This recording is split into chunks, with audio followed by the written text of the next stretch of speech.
Today's episode of the Counselling Tutor Podcast is sponsored by Web Healer. You're a counsellor in private practice and you need a website, or you've got an existing website which you need help with. Web Healer are offering Counselling Tutor Podcast listeners, that's you, £100 off the cost of a website design and build. Now, Web Healers specialise in websites for counsellors and psychotherapists. It's what they do. And the Web Healer team provide a completely non-technical, done-for-you solution, leaving you to focus your time on your clients. Operating for 20 years, Web Healer are a trusted resource amongst counsellors when it comes to getting your practice online. So get the package details and claim your £100 off coupon for your new website by going to counsellingtutor.com/website. That's counsellingtutor.com/website. Hi, I'm Rory and welcome to episode 313 of the Counselling Tutor Podcast. I am delighted to catch up again with Alex Gulland, who is a newly qualified counsellor. She's also an equine learning practitioner. She is a fellow podcaster and an award-winning filmmaker. But today, Alex is going to talk about her transition from being a student counsellor to a qualified practitioner and all the things she has to put in place. So with that said, let's get on with today's episode. Welcome to the Counselling Tutor Podcast, the must-listen-to podcast for counsellors, psychotherapists, and counselling students. Here are your hosts, Rory Oakes and Ken Kelly.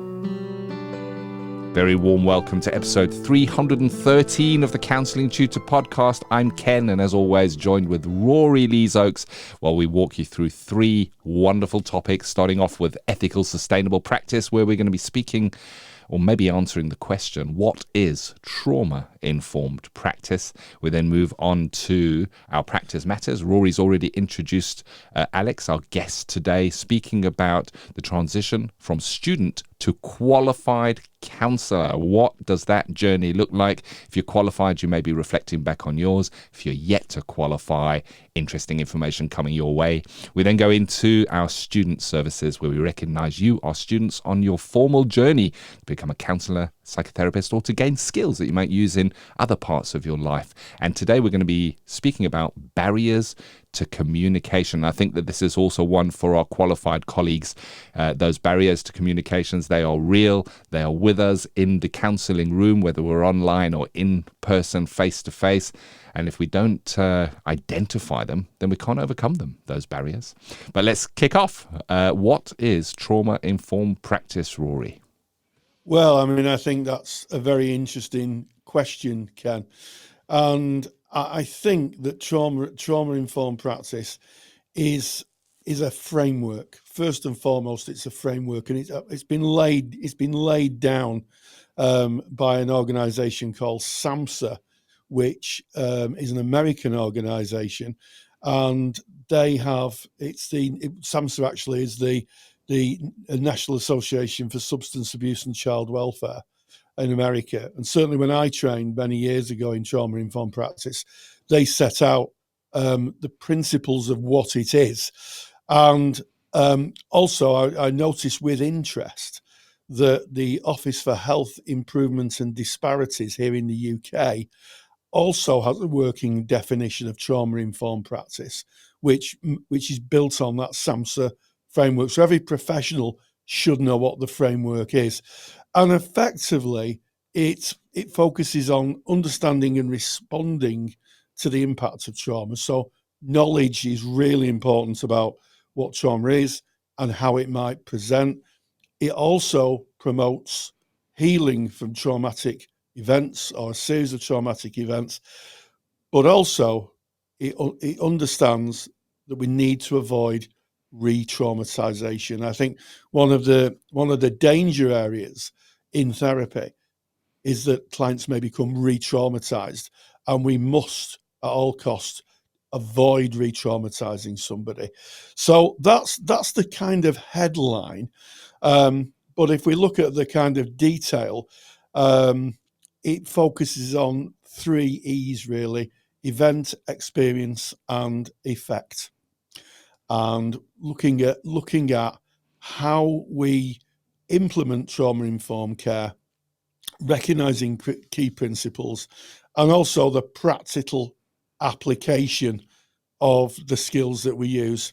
So that really, Ken, is the short answer to the question you've asked. But what we do have to realize is there is a framework, and I think everybody should visit that framework and make themselves aware of it, because it's not just focused on the trauma, it's a whole infrastructure, a whole philosophy of how we work with clients. Yeah, I like it. I like how you've mentioned that it is a framework, and we start that framework, I guess, by understanding what trauma is. So if we're speaking about trauma-informed practice, and we're speaking about a framework which kind of holds how we might identify trauma and how we might work with that within our practice, well, it starts with understanding what trauma is. And as you've outlined, Rory, trauma within this framework is defined as the 3 E's, and that is event, experience, and effect. So the event being really an uncontrollable. Something happens in somebody's life. There is an event that plays out that is beyond their control, or they didn't invite that, or maybe they were part of creating that. Whatever way the event plays out, from that event, there is an experience that the individual kind of goes through. They experience, I guess what we would now say is a traumatic event. They have that traumatic experience. And then the effect. So we've got the event, we've got the experience of that traumatic experience. We've now got the effect, and the effect being that traumatic experience does not dissipate. It kind of follows that person, stays with them at some level. Doesn't mean that it dominates their every waking moment, and it can do just slightly after the effect. But even years later, there can be words, triggers, smells, situation, body temperature, just something that almost kind of keys back and reminds the person maybe of the event and the experience that they went through, and it becomes a loop where the effect is that person is kind of held hostage and not able to live their best life free of this traumatic event. It's just happening again and again. Have I understood that correctly, Rory? Yeah, absolutely, Ken. And I think that you've outlined very carefully what trauma can look like in terms of how it might present. And I think the other thing we have to really consider is the other side issues that come from traumatic clients experiencing traumatic experiences. So I'm thinking really of cultural, historical, and gender issues. So, when I did my research 20 odd years ago into post-traumatic stress, when I did my qualification, the thinking was that this was big events, things like, terrorist attacks or tsunamis or huge, great events, war, where people were traumatized. But actually, we know now that while that is true, trauma can present in many different ways. And, one of the things that we do know is the trauma of dual burden, where minorities, say someone who is black is attacked by racists, shall we say, then there's a dual burden of trauma. The first trauma is the actual event of being attacked, but there's a parallel event of that person being attacked for who they are, i.e. in this case, someone who is black. And that is something we have to really consider as practitioners in the therapy room, the dual burden of it, and understand that there's not only a traumatic event, but there's a cultural event that's gone on here, a negative cultural event. And we have to be thoughtful of that. And I guess, Ken, that's why it's so important that when we work with trauma, a good grounding, some form of training is absolutely essential, because this isn't just, as I outlined earlier, we're working with trauma. It could be a war. That's it. It's nuanced. It's got depth. And also, it's essential. One of the core principles of trauma-informed practice is safety, making sure clients feel safe with you. And even though you've not done anything, that has to be thought about and planned, looking at the intake form. How are you going to make sure at that initial meeting the client feels safe? Because it's sometimes it can be very difficult for traumatized clients to even meet on a online platform if they're having online therapy, or walk into the therapy room. 100%. I love that you've underlined the need for training.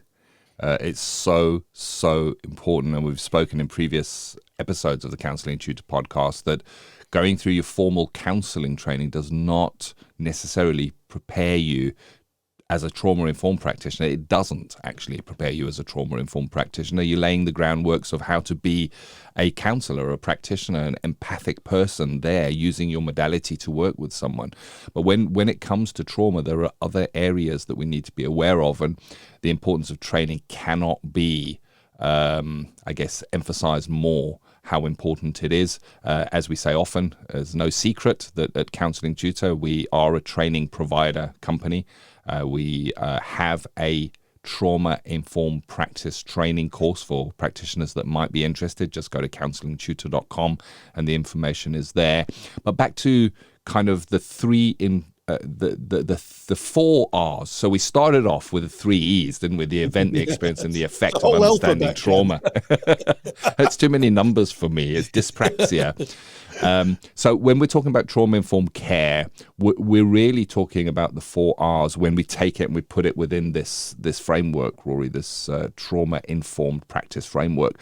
And that is realization. And this is for us as the practitioner. This is what we would look at in training. And it's that recognizing the widespread impact of trauma and understanding potential paths for recovery for our clients on who they are and how they might present.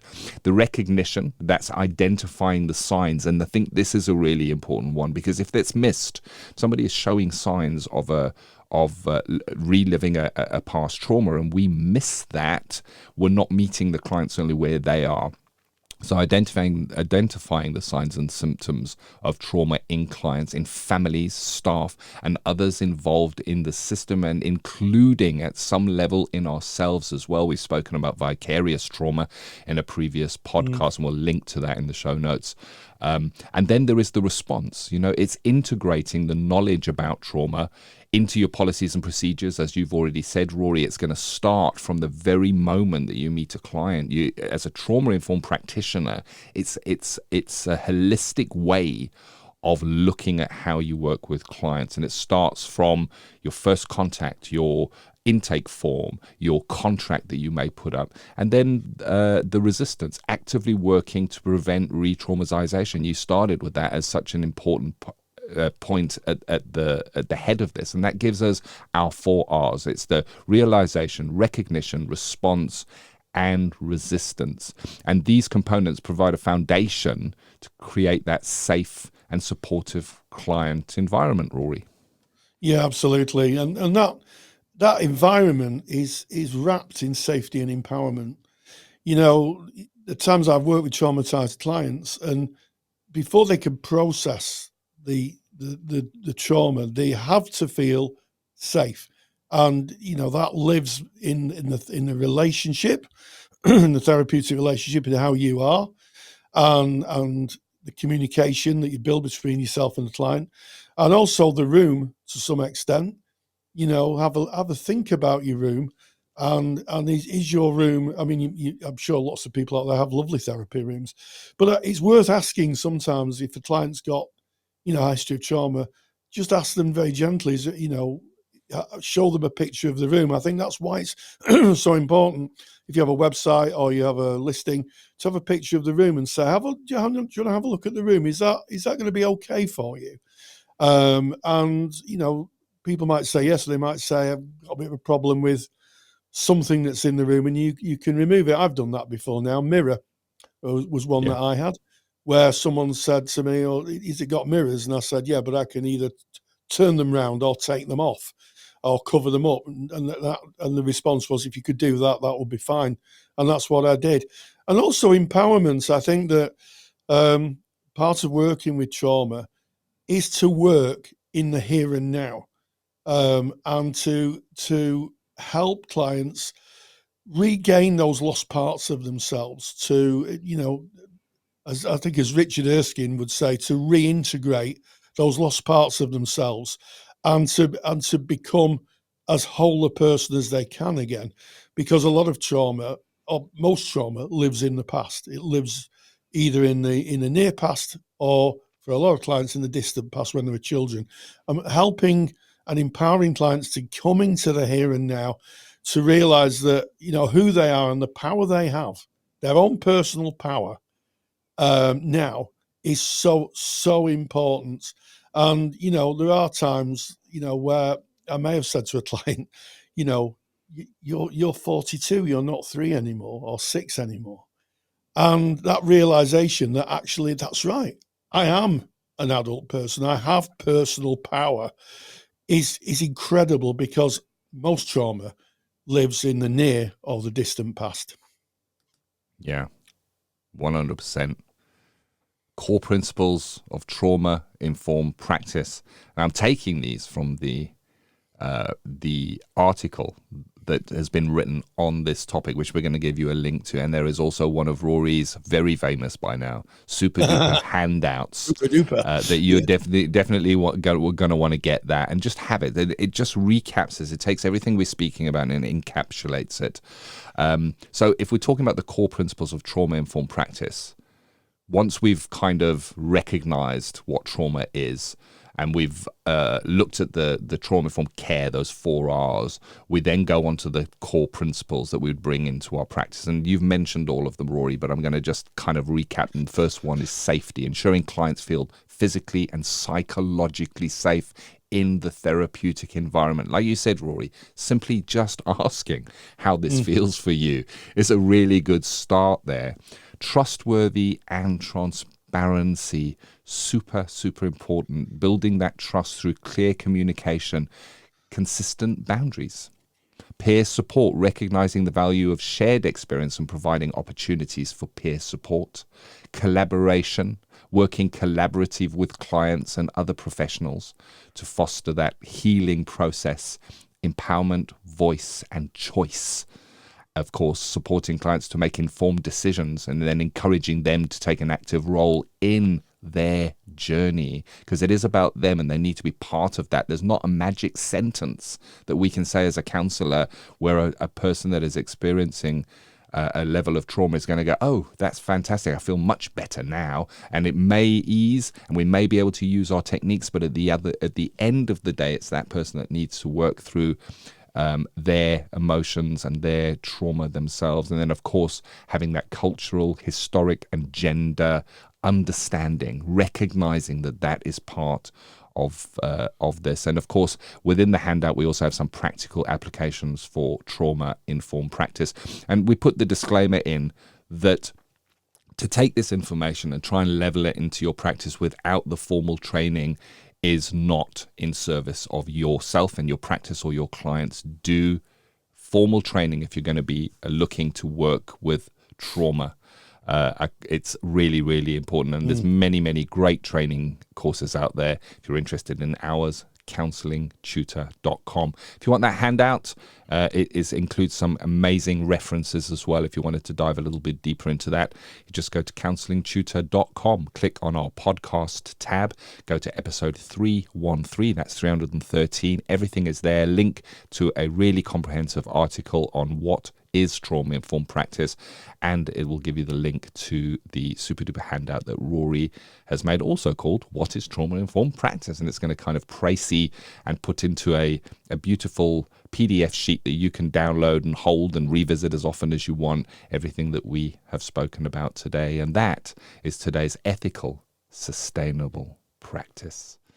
And as we move out of our ethical sustainable practice, we're going to Practice Matters. It's the CPD section of the Counselling Tutor Podcast. And you can record listening to this podcast as continuing professional development.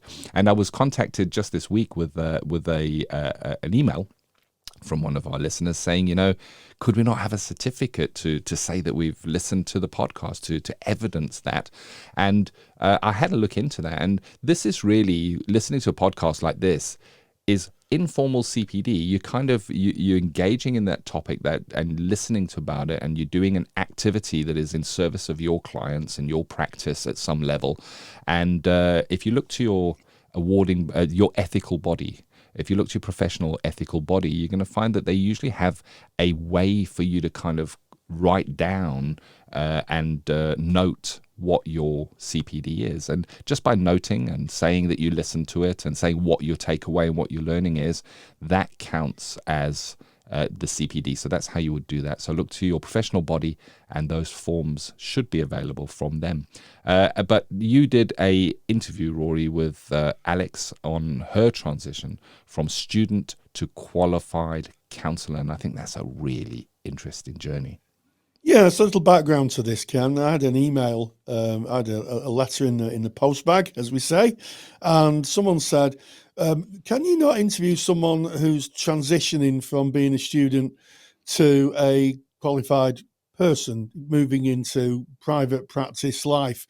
And I was contacted by Alex, and she was quite happy to speak about this, and maybe we'll catch her up in 12 months. But in 12 months' time and see how it's gone. Do a little bit of a kind of catch up from time to time.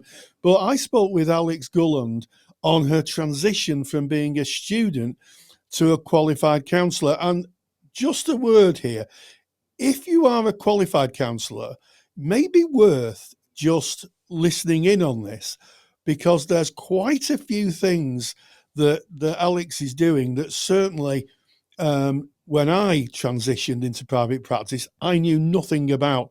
So she's looking at this through fresh eyes, transitioning from a student to a qualified counsellor, and this is what Alex told us she was doing.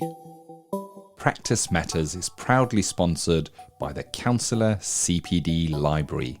To access top quality, relevant continuing professional development for your practice that you can do at a time that suits you, and all for less than the price of a cup of coffee, visit counsellingtutor.com. So, Alex, welcome back. Thank you. It's good to see you again. So, the last time we met, you were still undertaking your studies. Now you've qualified, and you're on that road to being in qualified practice. So, I mean, I guess my first question is, what does it feel like to be qualified if you haven't got the certificate, to know that you have passed, that your student kind of times in first training has passed? How does that feel?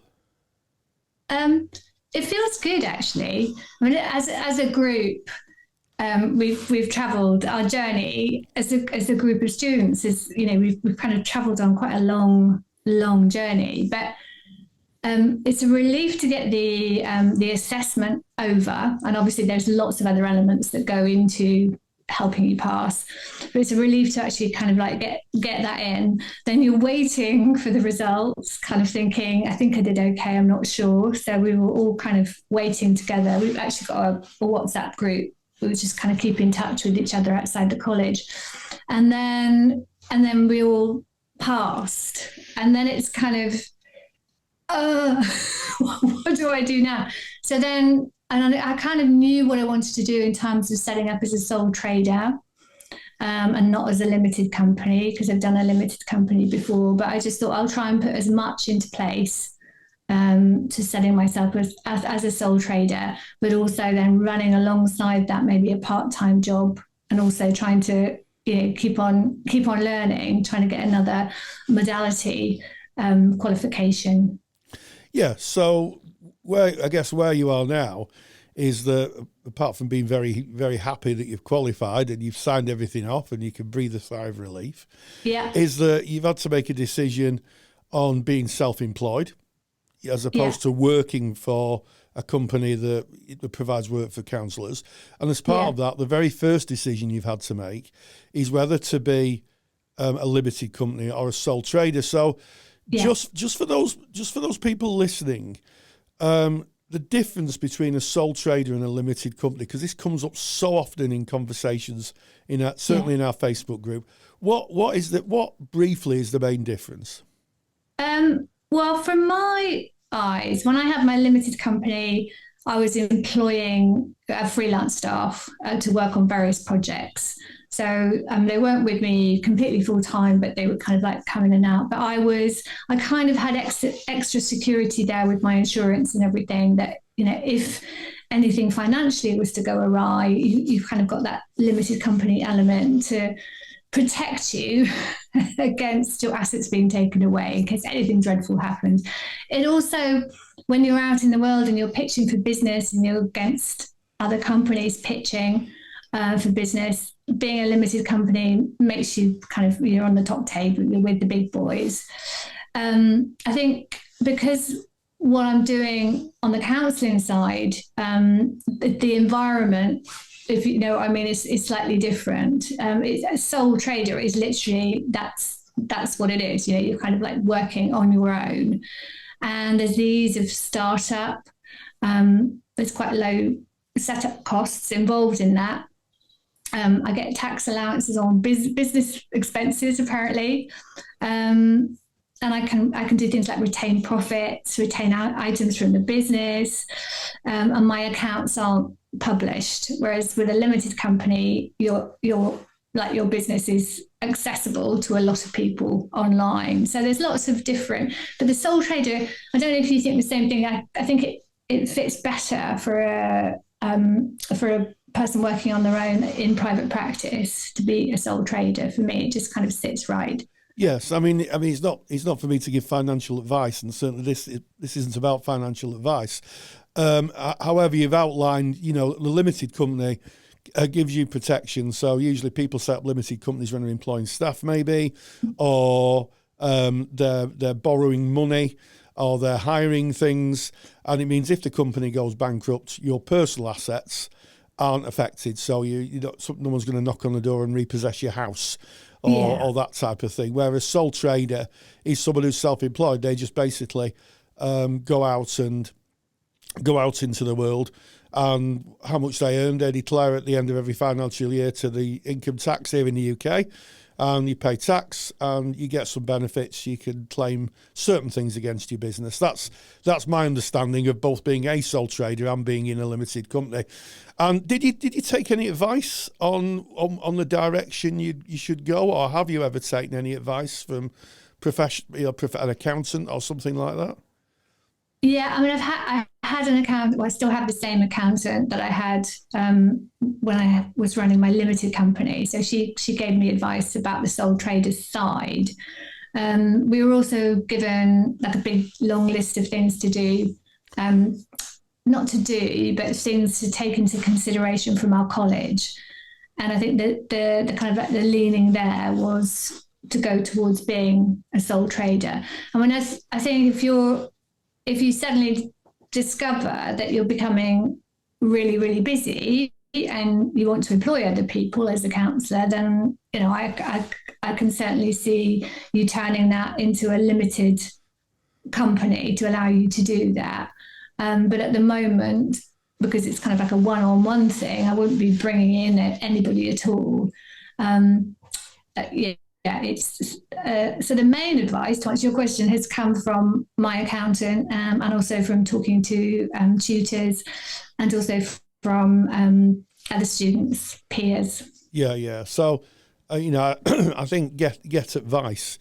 Get financial advice. You speak to someone who's either running a company or somebody who, or an accountant is probably the best person, because they understand both sides of the street before you set up. But the key thing is you've set your tax affairs in order. In other words, you've set yourself up as a sole trader, which means that any money you earn, you can declare to the Inland Revenue. And pay your taxes, which we all should. We all should pay our taxes. It makes the world run round. We may not like paying them, but, that's, we need our bins emptying and we need our hospitals and our schools and all the other things. So that's quite important. So now you've set that up, what other considerations did you have to think about setting yourself up as a private practitioner? So there are things like insurance. So you need to carry on your insurance, but change it from student insurance to sole trader insurance. So you're covered for your public liability. The DBS certificate, just make sure that's up to date. Data protection, so registering with the ICO. So this is to ensure that you're keeping everything in line with GDPR. So you know exactly what you're doing with your client records and also how you're protecting your clients. Obviously, look at how you're going to take your payment, prepare for that. You're going to ask your clients for it to go directly into your new bank account that you've set up, or are you going to use a little sum up card to do that so that you can actually do it on the day? And then things like assessment forms, how are you going to do that? Contracts with clients as well, just looking at, how you word that. Lots of different things. One thing that I hadn't thought of was having a clinical will or a therapeutic will, yes, which nobody mentioned to me in college. It's almost like the first time I've heard of it, but obviously it makes sense, doesn't it?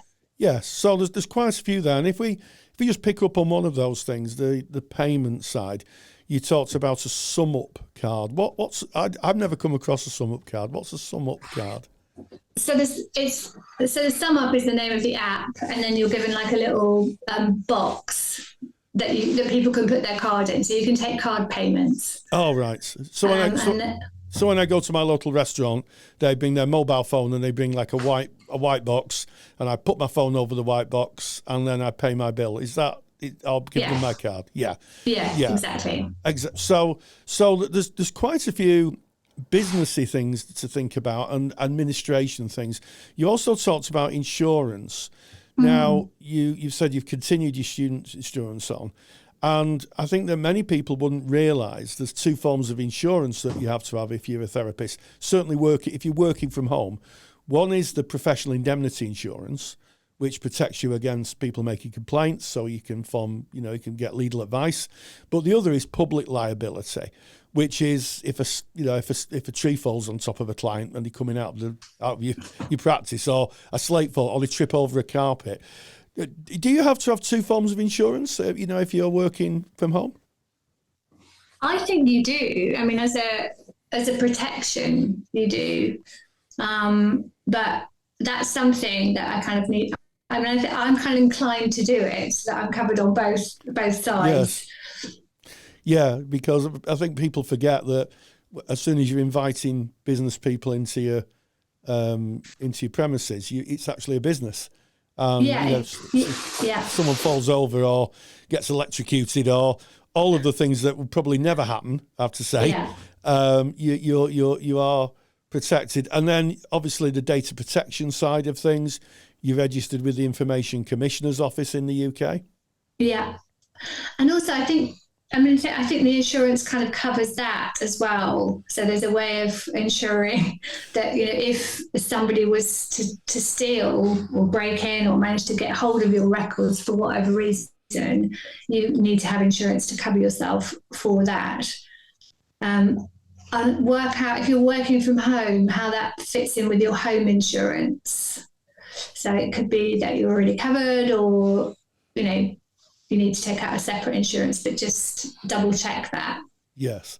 And then, of course, the disclosing and barring check, which you would have had when you were a student, you're going to continue that. Yeah, so you need to continue that.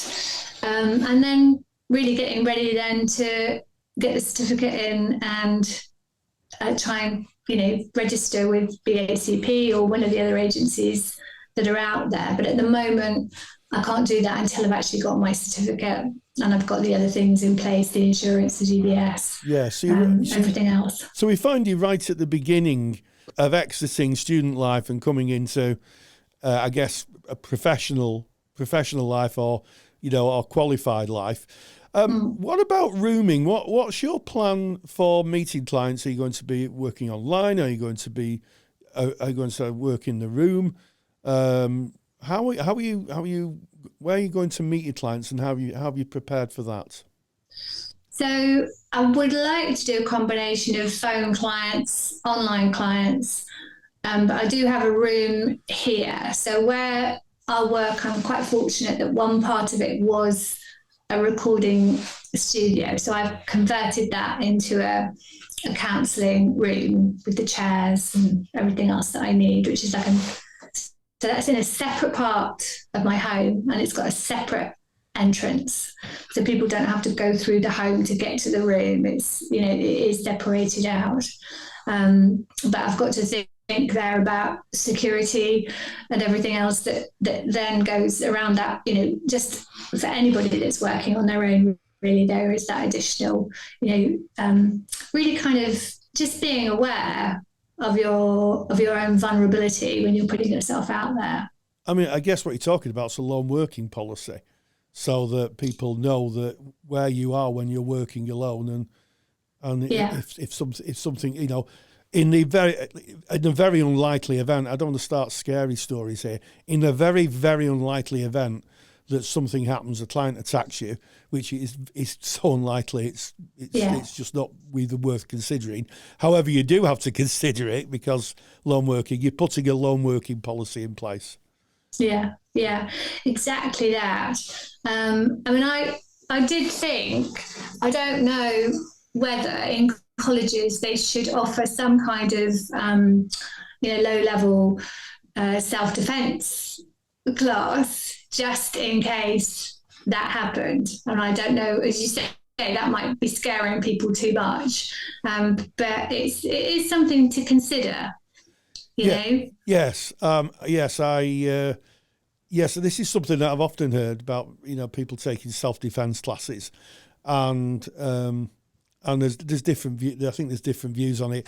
One view is that it kind of empowers someone to feel that they can defend themselves. I think that there's another view that says that if you're going to be attacked by someone who's shall we say unhinged, it makes very little difference, because in the self-defense aspect sometimes doesn't work very well unless you're a very accomplished martial artist.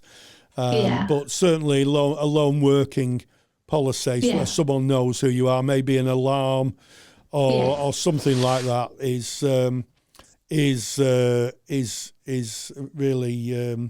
really useful. And I used to actually teach lone working many years ago, and maybe one day I'll share a very, very funny story about someone who was a black belt karate expert who came to one of my classes, and she went away with a different opinion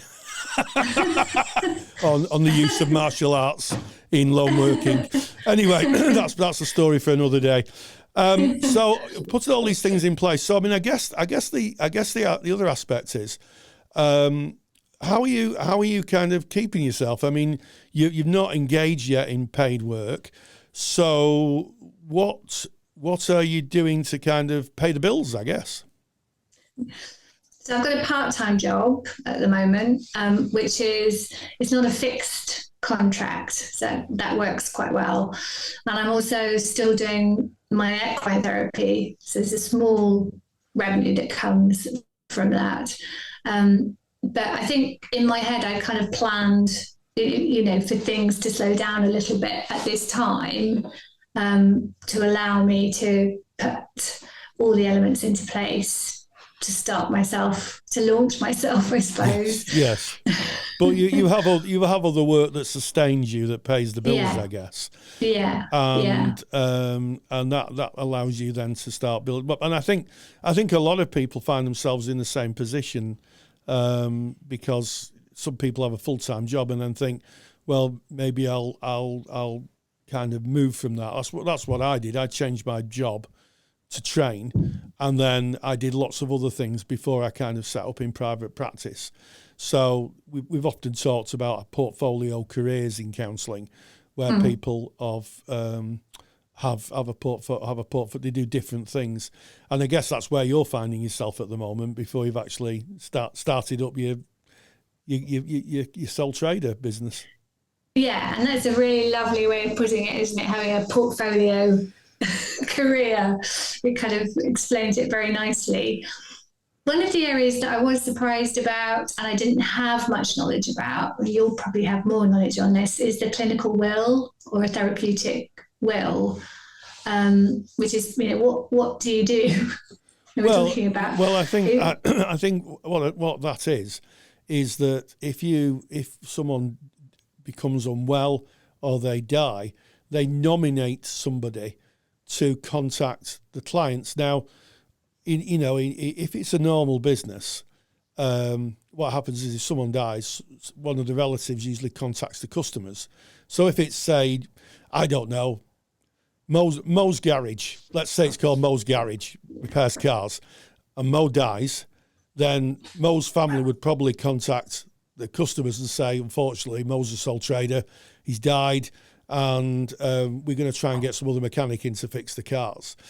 And that's fine. But with counselling, you don't really want a bereaved relative contacting a vulnerable client to say, my partner's died, and unfortunately won't be able to see you again, but I'll try to get another counsellor to see you. That's really not the done thing, and it could be quite damaging to clients. So to answer your question, what's usually done is another therapist is nominated. I think ethical bodies are very helpful here as well. Yeah, and it makes a really great deal of sense. Obviously, it's just like having your own will, isn't it? But putting yourself in that position of you're being a sole trader.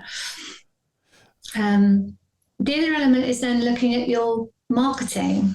So how what you need to do, setting up a website, work out whether you're going to go down the social media route, whether you're going to start using Instagram or Facebook, or whether you're going to steer clear of that. I don't know if you have any opinions about using social media. Well, I think that social media is a form of advertising. I think if it's done, sensibly, and it focuses on the counselling journey, then I think it's a great way of meeting your clients. As is blogging on a website, meeting your clients before you meet them is now really the preferred way of finding clients.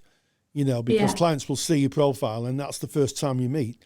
So if you can write your profile that attracts them and tells them a little bit about how you can help their issues and their problems, or have a speciality, then they met you for the first time, and there's a good chance they may contact you.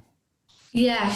So that's I've always promoted other people, and I think that's the switch. For marketing my company, but then also you've got to word it quite cleverly, haven't you? You've got to kind of enable the client to see how you would help them. So how use that terminology in your copy that you put on your website or on the BACP site or any other site. So you're telling people how you would help them rather than just telling them about yourself. Yes, I think a good rule of thumb here is, if you're a mechanic and you say, I know all about Ford engines, that's brilliant. Doesn't really help the person whose Ford engine hasn't worked. So if you say I'm a mechanic and I know about a Ford Capri engine and their problems and how I can repair those problems, then you're more likely to get someone phoning you up, because you're showing that you understand what the problems are, and B, you can help them. And I think that there are a lot of therapists who talk about what they can do, but not about actually what the client might bring and how they can help. So always make it client focused. Yeah. And then I suppose just look at, if you want to learn something else, if you want to learn another modality while you're, so you can get another string to your bow. And other elements like Google, whether you're going to use business cards or not, or just use everything online, and networking, whether you want to go down that group of actually going out to groups and networking. we, as a group of students, for the people that I've trained with, we've kind of all stayed in touch with each other, and we're meeting up regularly to kind of support each other. So that's the support group. But then outside of that, I think there are other areas where I could be networking and going out and meeting people. So I think what you've really outlined is you've started the process really of starting your own business and putting yourself out in the world. You've to summarise, as we always do in counselling, you've got your ducks in a line, you've got your insurances, you've got your clinical will, thinking about your clinical will, your ICO registration, your tax registration, you've got your room, the offer, a mixed offer, and now you're thinking about a mixed offer of, say, online or working face to face. So you're really at the beginning of putting your offer together. And I guess the next time we meet, which will be in 12 months' time, so we've decided to meet up in 12 months, and we'll see how far you've got. So, Alex Gulland, we look forward to meeting you again in a year's time. So the time this has been recorded is the September of 2024.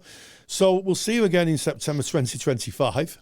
Yeah, great. And we'll see just how far that planning's gone. So thank you for joining us. Massive thank you to our guest Alex and to you, Rory, for reaching out, holding that very insightful and interesting conversation. And it kind of shows me that CPD is not just about what we may see in a client. CPD can be about our practice, what we do or don't do in the setting up of our practice. It's all continuing professional development. Anything we do to kind of boost our practice in service of our clients. It's that continuous learning as we go along, and how times change, because like yourself, Rory, it was a little bit different when I graduated and transitioned as well. And I guess as technology changes and as the world changes, it looks different. And I wonder, for those students that are about to graduate maybe pretty soon, if you're giving thoughts to what your practice may look like, and if you qualified, just looking back and looking what your journey was like. But we now move out of Practice Matters into Student Services.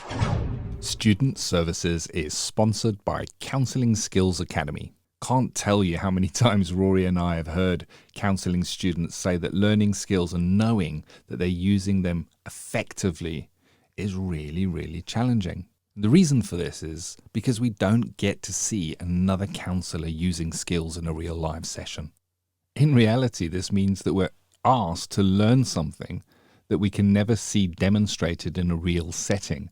And it's no wonder that many of us are left feeling unsure. If you want to see counselling skills used in real sessions by qualified therapists, so this is real sessions, real presentations, and real use of skills, then go to counsellingskillsacademy.com. There's some free videos on skills, including a full live session that you can have a look at. Gain the competence and the confidence of knowing you're using your counselling skills effectively. Just visit counsellingskillsacademy.com. And today in Student Services, we're going to be talking about an evergreen topic. I think I first heard about this topic, Rory, really early in my counselling training. It's called Barriers to Communications. I remember revisiting it again and again and again. And what is interesting is it follows you throughout the whole arc of counselling career, because barriers to communications are very real. They're sometimes unseen, and they can significantly affect how the relationship works out and how well we are able to serve our clients. Tell us about these barriers to communication. What are they? Well, I mean, I think it's an interesting one, and I think the first barrier that most people would think about is language. So when I was working with Mind, I came into my practice one day, and there was a number of people sat in the reception who turned out to be immigrants from French Africa, a place in Africa that's predominantly French speaking, and they're all speaking French, and the receptionist was scratching her head, and eventually they managed to find an interpreter and find out what was going on. So I think the first thing is language. And language is very nuanced because we may think of it as in international language, French, German. But if you think about it, if you speak with someone who's an American, they have a different kind of way of communicating. For instance, who would know that a faucet in America in some areas is a tap, or a trunk is the boot of a car. So, as famously said, two nations divided by a common language. We have to be very precise in understanding people's language. So that can be a barrier, as can someone having a regional accent. And then we go on into the more kind of nuanced areas where we may be working with a neurodivergent client. And then we get into the area of what's sometimes referred to as double empathy, where their way of communicating may be different to the way that we normally communicate with the people around us. So, those are just a few. And then we can move that into a wider sphere. How about communicating by email? Maybe you say to a client, well, can you email me? Maybe they haven't got access to a computer. Maybe they haven't got access to a phone. There is lots of areas where we take communication for granted, and we have to be very, very thoughtful right at the beginning, working with anybody, is how they communicate and what they can communicate with. Because if we can't get that piece right, we may not be able to form a relationship. Yep. And there it is. Bingo. I'm going to shout, Rory. And Bingo. dot all the corners. Bingo. Let's take what counselling is. It is a communication process. But it is a communication process where we're looking as the counsellor to create a environment where the person feels safe and free to bring who they really are. Because if they're holding part of themselves back for some reason, then it's unlikely that they'll get the true benefit from the sessions. And similarly, if the client doesn't feel that they're being heard, that they don't feel they're being recognized, that they don't feel that they're being understood for who they are, then there may be a reluctance to show or bring their whole self, because we're trying to create that non-judgmental environment. And I guess that's why we need to have understanding of cultural presentations when we're talking about barriers to communication. It can certainly be a barrier. And one of the things that is interesting to me is that there are hidden barriers. So we've spoken about language, we've spoken about dialect that may be difficult to understand that person. We've spoken about maybe somebody that has a cultural difference. You've spoken about neurodivergence, Rory, and all of these maybe we would see in neurodivergence. I guess the training would need to be there to be able to identify what that looks like. We can then make the adjustments. But unseen are things like, does that person feel that they can be overheard from the room that you are in? So if you've got a counselling room and you sat there with your client and you can hear somebody in a room next door washing a cup, how does that client then feel safe, secure, and that confidentiality is being held? Will they bring their whole self, or is that a barrier to communication? And similarly, can anybody see in the room? Has the room got a window? Has it got a little peephole on the door or something that somebody might walk past? Is the door locked? Does the person feel safe that their confidentiality will be held within that environment? So those may be unseen. Barriers to communication can also be outside noises. It can be the group of people in the road digging up the road and doing the works to change the pipes, and they've got those big jackhammers going on.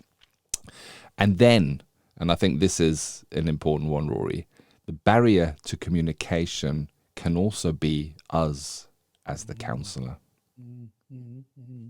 It's very true, Ken. And, as a male counsellor, I've had on more than one occasion very gently said to a female client, I wonder how it is working with a male therapist. And it was quite interesting. Sometimes people say it's fine. Other times there was you could always tell it in the pause. There was a pause before answering, and it was very difficult. And in one occasion, myself and the client both agreed that she'd probably be best off working with a female therapist. Her experience of men hadn't been the best. And she found that even though initially when we started, she thought it was going to be fine, but as we progressed, it became clear, at least to me, and I think it was obviously clear to her, that the relationship wasn't building. And that question that I asked was the catalyst for her to say, I think I want to see a female therapist. And that was absolutely fine. And a referral was made, and we wished her well. And I think one of the things about it was that as she was leaving the practice room, she was really apologising. It's not you. It's nothing to do with you. You're lovely. And I really do understand. And she went off to find a female therapist. And I think that might not be unusual. And even in some cases, there could be a racial element. Someone from the Black or Asian community, or the queer community, as it's now referred to, may find themselves better served in themselves by working with someone from that community. And we have to be very, very thoughtful with that, as we do with the way we communicate. There's no room for sarcasm or judgmental behaviour in the therapy room, because again, that can form a barrier to communication. So, I guess it comes down to this ongoing inner conversation that we have as therapists of we're working with the client, and part of us is engaged in that helicopter activity, hovering over the two of us, like you would if you were in a helicopter, observing what's going on and thinking about how well are we communicating. And if there is a barrier, and it is about the therapist, then ask the question. Occasionally I've asked the question and we've had a long conversation around it, and acknowledge that I'm a man, and it might be that I look like someone of that client's past, and that working through that transference and renegotiating it. So occasionally I've said, well, I'm not that person. I may look like that person. I may even say, but I'm not. I fully understand where you're coming from. And that was very helpful for the client, because she could then reset herself into seeing me as a new person, reworking the transference, that history, seeing me as new and not from someone from her past. So we have to be very careful. But that, I think, is one of the biggest issues in therapy that limits and can block communication, transference, and preference for therapists, to be honest. 100%. And it's interesting, you were speaking there, Rory, and saying helicoptering over the relationship. And I guess, when we're speaking student services, it may be that you're listening to this and it's great information for your assignments that you might need to write about. But as you go out into practice, this doesn't go away. It remains with you. And eventually, as a mature therapist, you get to that point that Rory's explaining.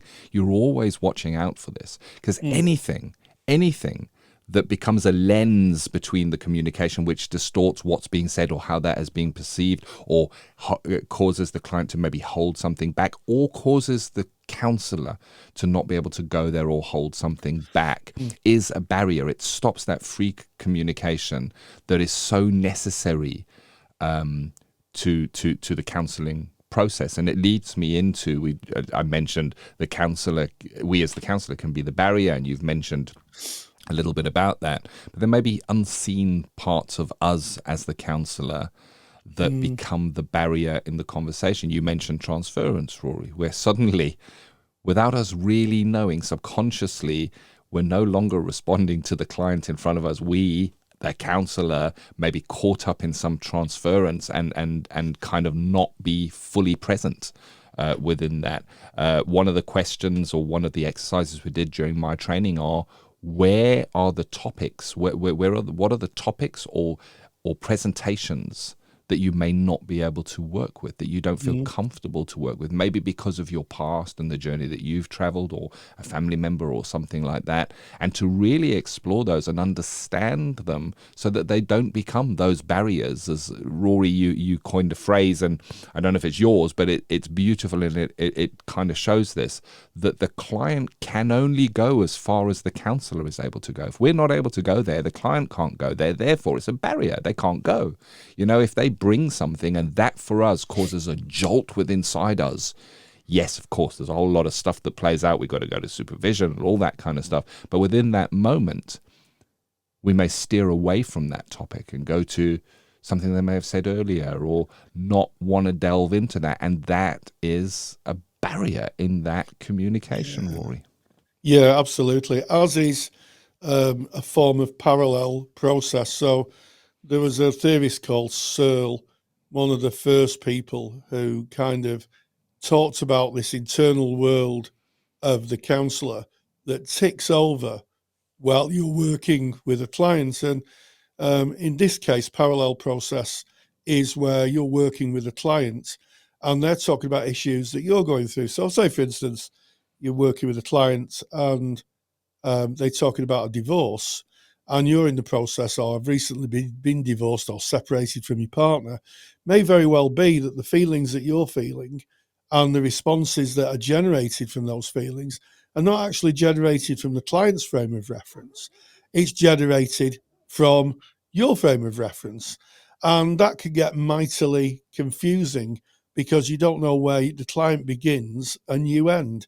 So again, that is one for personal reflection, for supervision. And certainly as a former tutor, I've observed skill sessions where someone was listening very intently to someone speaking about an issue they've had, and then all of a sudden they respond not from the client's frame of reference, but from their own. They start talking about their own experience, and you have to kind of intervene as a tutor and say, okay, let's pause there and just think about whose experience are you talking about? Are you reflecting the client's or yours? And it's usually a bit of a light bulb moment for students. They go, oh, actually, Rory, it was mine. I'm talking about myself, aren't I? And I'm like, yeah, maybe you are, and that's really, really important. And it happens a lot. We all go through an arc of life with successes and difficulties. And occasionally we meet clients who are on the same trajectory. And, quite frankly, we sometimes meet ourselves in the therapy room. We meet people who are going through the same difficult situations that we are. Yes. So it's an interesting topic, which starts out seeming maybe shallow. And at a beginner level in counselling, what are the barriers to communication? They are deep. They are deep indeed. And I'd like to end this by speaking about a barrier to communication, which has actually played a massive role in the recording of today's podcast. And it's a barrier to communication that maybe wasn't as prevalent when I studied and graduated, and I certainly wouldn't have covered this as a barrier to communication in my assignments, Rory. And that is technology. Technology can be a barrier. More and more there is a blended service delivery from counsellors where you may be seeing that person face-to-face, in person, in the room, but similarly you may be seeing that person via a video application, a phone. You might be speaking to them over phone, and you mentioned email earlier, Rory. How is it for that person to engage in that technology? Are they proficient in it? Are we assuming that they use it like we do and as freely as we do? When you're proficient with the technology, it becomes invisible and you don't even see it, and it's just you click the button and you're there and you engage. But perhaps for the client, if they're not au fait with that, they may not feel comfortable with that. And if they're worrying, am I clicking the right buttons? Am I doing this right? Maybe having some frustration clicks before they actually meet with you. Is that not a barrier? Is that not changing where they're at as they come in? And then similarly, as happened in today's podcast recording, when you're working online, the internet can go down. That's a barrier to communication. It stopped us dead in our tracks, didn't it, Rory? It did. I challenge everybody to re-listen to this podcast and see if you can spot where we lost the join. contact. Yeah, spot the join. I've edited it together. And of course, looking at it and going over it, we have the luxury of editing out where we lost connection. But you don't have that in counselling, you know. So thinking about technology as a barrier to communication, if you are a student and you're on a counselling course where they do allow part of your hours to be done online, I reckon that's extra points in the old assignment there, Rory, if you mentioned technology as being a potential barrier to communication. Absolutely, Ken. It's not something that we would ever have considered when we were training. Certainly when I trained back in the day. People didn't even have mobile phones. That's or the internet. I sound ancient, don't I? But I sound very creaky and ancient. So no mobile phones. That was the truth. That was it. It was when I started, people would ask me what the internet was. Indeed, Rory. We're grateful you joined us. This has been episode 313 of the Counselling Tutor Podcast. The National Counselling and Psychotherapy Society, or NCPS, proudly sponsor this podcast, supporting students every step of the way. Join the NCPS for resources, training, and a friendly, knowledgeable community to enhance your learning experience. Visit ncps.com.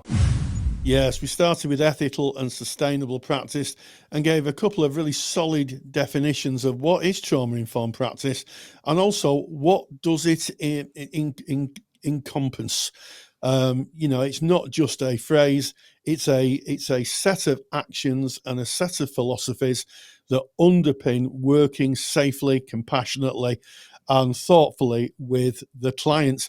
We moved on to Practice Matters with quite an interesting interview with Alex Gulland, who talked about the transition from student to qualified counsellor and all the new ideas and the new things that she's had to encounter when setting up a private practice. And I'm sure we're going to catch up with Alex again on her journey into private practice.